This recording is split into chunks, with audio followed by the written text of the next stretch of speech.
Another unstable Unreal Engine 5 title. Why are we not optimizing these games properly and promoting the use of FrameGen and or upscaling to fix the issue rather than making it an accessible feature if needed? Had a lot of fun and loved the story until now, but it's really badly optimized and has the usual Unreal Engine problems. The game is barely playable upon the release due to performance issues, poor optimization, which is sadly a standard now, random stutters, and frames per second drops down to single-digit levels, which can only be fixed by a restart. Frequent Unreal Engine 5 crashes followed by shaders compiling every time you launch the game. Absolutely terrible, just awful, a disaster. I can't tell if it's bad luck, overconfidence, or Unreal Engine's fault, but whatever it is, it's a mess. Unreal, get it, among of stuttering, crashing, and terrible optimization, but it's okay because nostalgia. I have two problems with this game, otherwise it's a good game slash remaster. One, Unreal Engine sucks, bad performance and crashes, even though my PC is better than the recommended specs. From what I've played, it's pretty good. The original is my favorite game, and this should be an easy recommend, but wow, this PC port is bad. Unreal Engine 5 continues to prove itself as the worst optimized modern graphics engine. And lastly, we are in 2025, and the game doesn't support ultra-wide monitor and another UE5 game with bad optimization. Now, some of you may have been able to put the pieces together, but of all of these, complaints that I just went over, these are for all different experiences that have released in the last year. The big similarity between all these remarks is the fact that these were complaints all made of Unreal Engine 5 games. This has become a prevalent issue. This is something that a lot of people have been talking about the last number of months. It's the fact, is Unreal Engine 5 truly ruining modern gaming? And this is a lot more complicated than some people just like to make it out to be. It's not just, oh my god, Unreal Engine 5 is totally unusable, because there are experiences, there are games that have been fully optimized, and you haven't heard these complaints, although it does feel like it's almost a 50-50 shot at that. But specifically the game that's right now under fire, and everybody's talking about Unreal Engine 5 once again, is this last remark that we just went over, and this is Metal Gear Solid Delta. And specifically on the Steam page, there's various remarks, various complaints about UE5 and its contribution to this game not running too well. Now, fortunately on Steam, it doesn't seem like the issues are too bad, but the platform that has really come under fire is the PlayStation 5 Pro performance. Now, this article from PlayStation Lifestyle goes over it. They go over some testing that Digital Foundry did, and what they found was that Konami didn't optimize MGS Delta to run at a locked 60 FPS. On both the PlayStation 5 and PS5 Pro, the outlet found that the game wavers between 40 to 60 FPS, even dipping to 30 in some areas. In my eyes, for a $70 experience, a premium game, that is unacceptable. But unfortunately, this just keeps on fucking happening. Now, there's been other videos, other showcases of these problems with MGS Delta. Nick Tech, a YouTuber, and also a Twitter social media guy, he pointed out, I tried running MGS Delta Snake Eater on the lowest possible settings with an internal resolution of 640 x 360 using FSR performance 2 times scale factor. It's literally 360p and the game still dips to 30 FPS. This sums up the optimization of this game. And another tweet, he pointed out a video that came from Z Gaming, another YouTuber or influence streamer of sorts. They said, here's your $80 UE5 game in 2025 running on an RTX 5090, and there's just some noticeable stutters that make this totally unplayable until Konami gets around to fixing it. And then we have another, social media influencer, Synth Potato, saying they weren't kidding about the PS5 Pro having the worst version of MGS3. There's a ton of shimmering FPS drops and it's a blurry mess. Embarrassingly bad showing of PSSR here.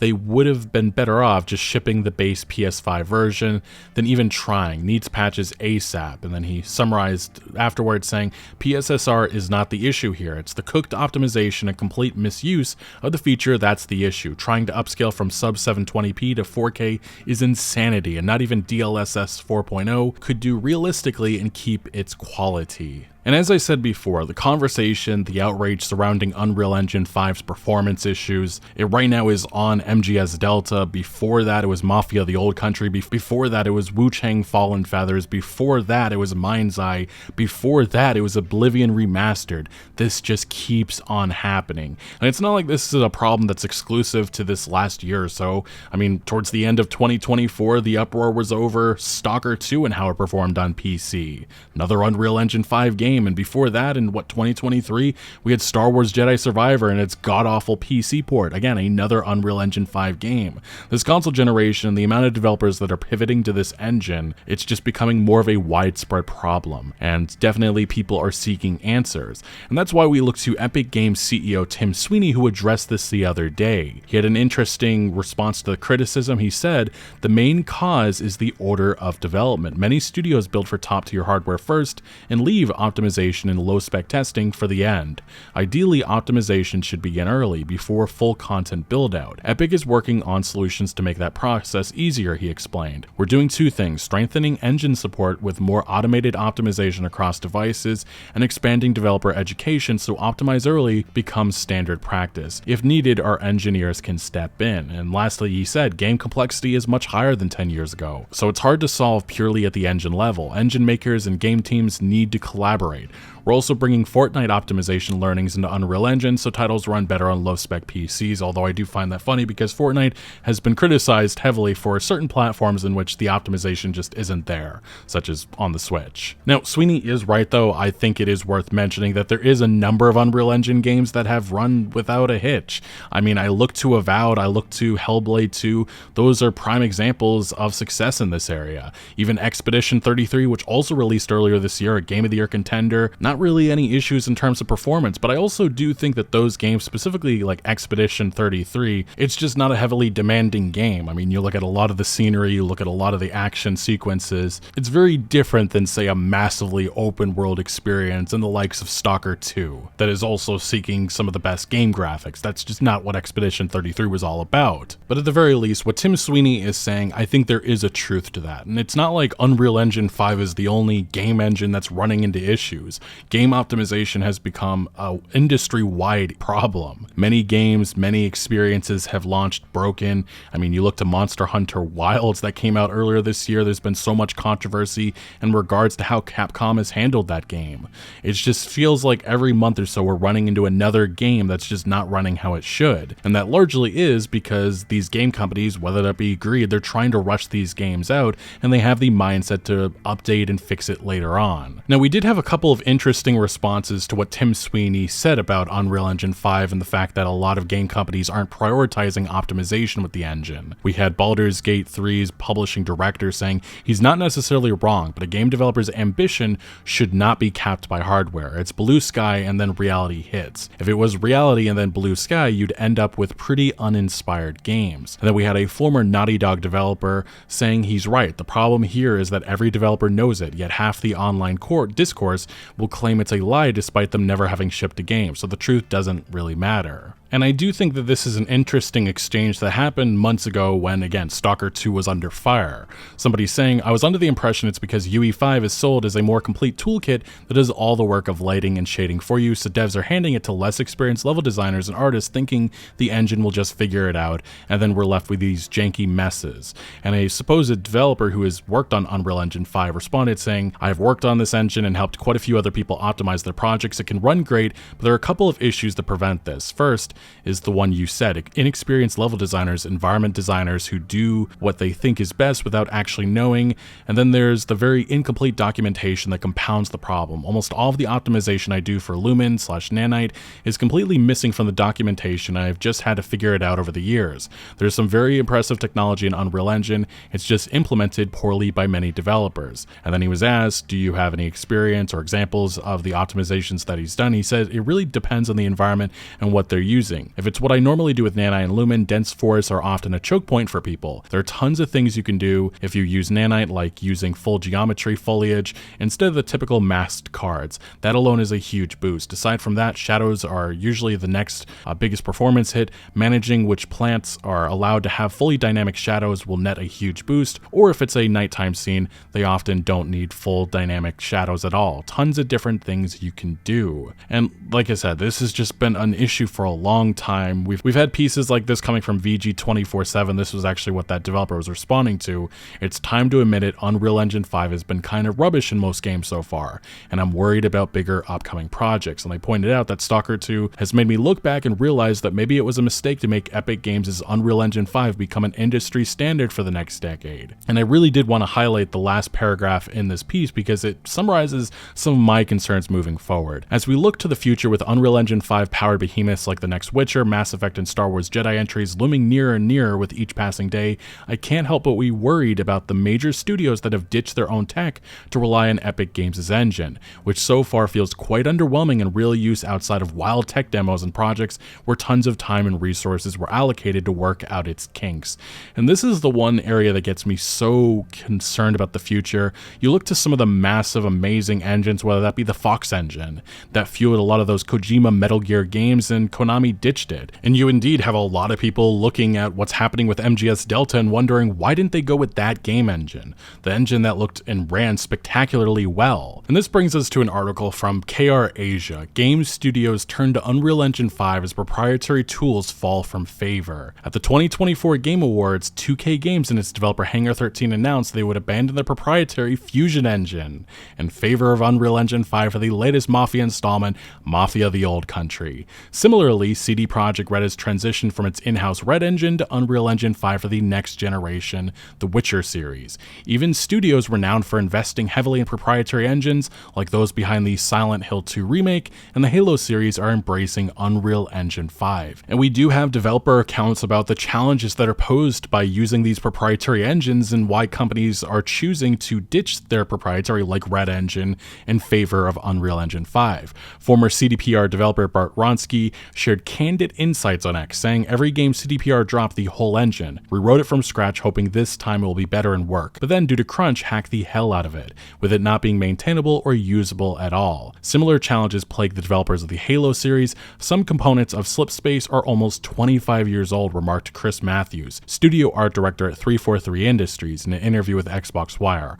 Although 343 were developing it continuously, there are aspects of Unreal Engine that Epic Games has been developing for some time, which are unavailable to us in Slipspace, and would have taken huge amounts of time and resources to try and replicate. Older engines frequently accumulate technical debt, entrenched bugs or inefficiencies that become increasingly difficult to resolve over time. With staff turnover, attempting to overhaul such systems can prove daunting, risking widespread failures. In contrast, modern commercial engines built on decades of iterative development offer a more stable and scalable foundation. And this alone is kind of one of the big things and the reasons why we're seeing an explosion in Unreal Engine 5. But there's also a disappointment attached with that. I mean, you look at some of the games like even MGS Delta, some of the iconic scenes, you compare to what it looks now, there's just a certain feeling or a certain look that you have with Unreal Engine that is kind of something that trickles over to all of these games, in which they all feel and they all play very similar. Even Oblivion Remastered, we had the same criticism. When you enter those sewers for the first time,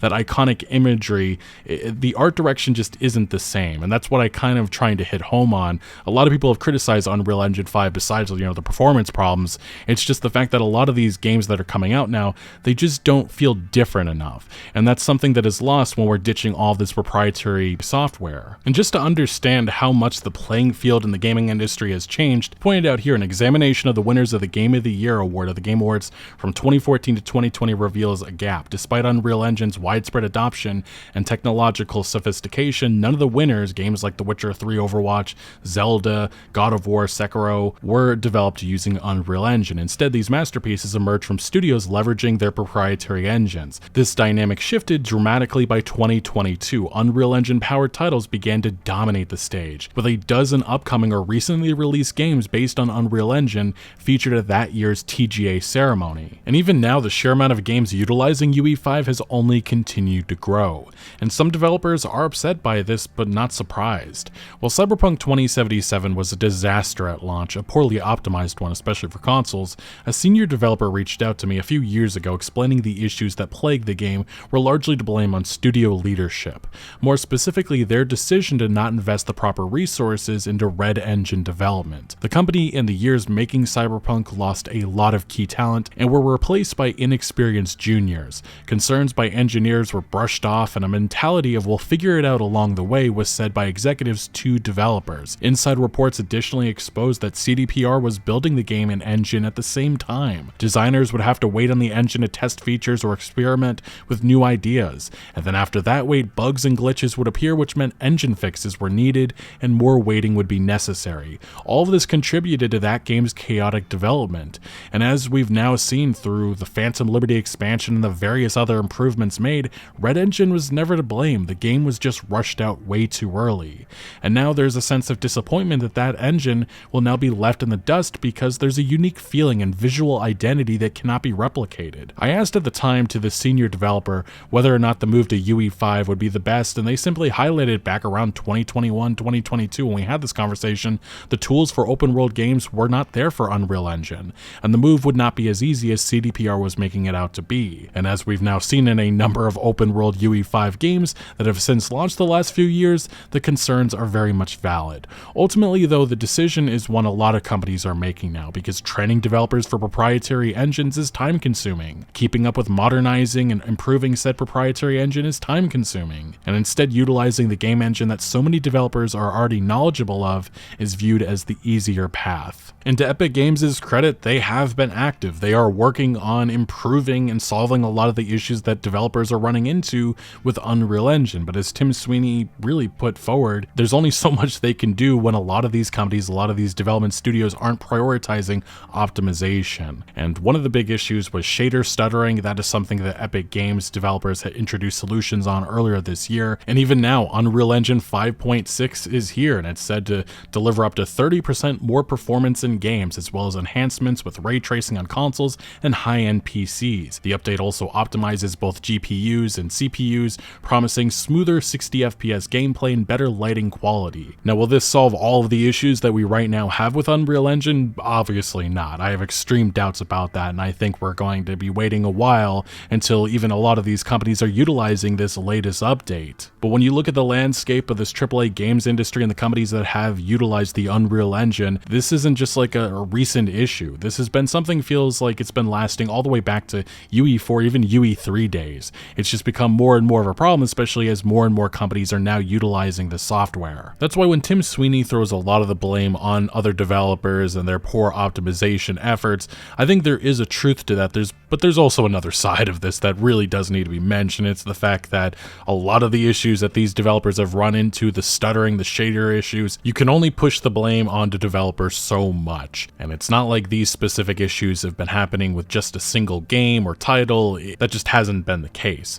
It's almost the same exact issues with every single release, at least for the last couple of years. And that very much makes Unreal Engine look pretty negative in that light. But still, at the very least, Unreal Engine will improve. It will get better. Will they look just like that Witcher 4 tech demo that we got a couple of months ago, you know, taking advantage of all those features and all the cool stuff that Epic Games was talking about? I have doubts about that. Just as I did with the original 2020 demo that they debuted for the PlayStation 5, and I ask, do you recall or have we seen this console generation any games that look as good as that demo? Because I don't recall any of them. But there is a disappointment in the air when you have so many games that feel and look very similar. And when I look at the Fusion, the Fox, the Luminous, the Red Engine, and so on and so forth, there's a bit of a disappointment that we're not going to see these engines in the future. Even now, you look at the AAA games landscape, you look at certain developers, whether that be Bethesda Game Studios with their Creation Engine 2.0, and you just wonder, is the Unreal Engine going to be an inevitable path that they take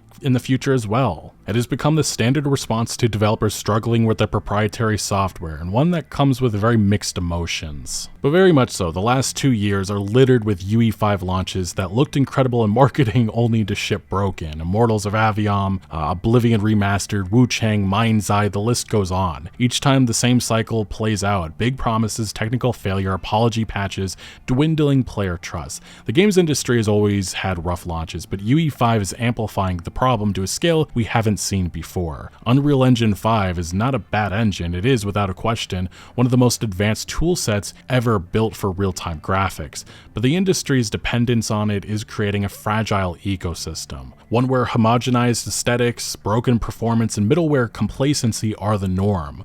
When every game looks the same, runs poorly, and leans on the same engine updates to fix its problems, innovation dies. What we lose are the messy, unique, and technically distinctive experiences successes that came from studios experimenting with their own tools. The irony is that Epic's dream of democratizing AAA visuals has come true, but in doing so, they may have crippled the very diversity and originality that made gaming thrive. Until developers relearn how to push engines instead of being carried by them, UE5 will keep dragging the industry into the same pit, games that look like the future but play like a broken mess. Anyway, Unreal Engine 5 has become the status quo for this industry, especially for indie developers trying to make a big experience. It is the go-to option, and there's just so much frustration with what Unreal Engine has done to the games industry. What are your opinions on that? Let me know your thoughts down in the comment section below. But thank you for watching. Make sure to leave a like if you did enjoy this video, or if you found any informative value, consider subscribing for more videos like this, and I'll see you later.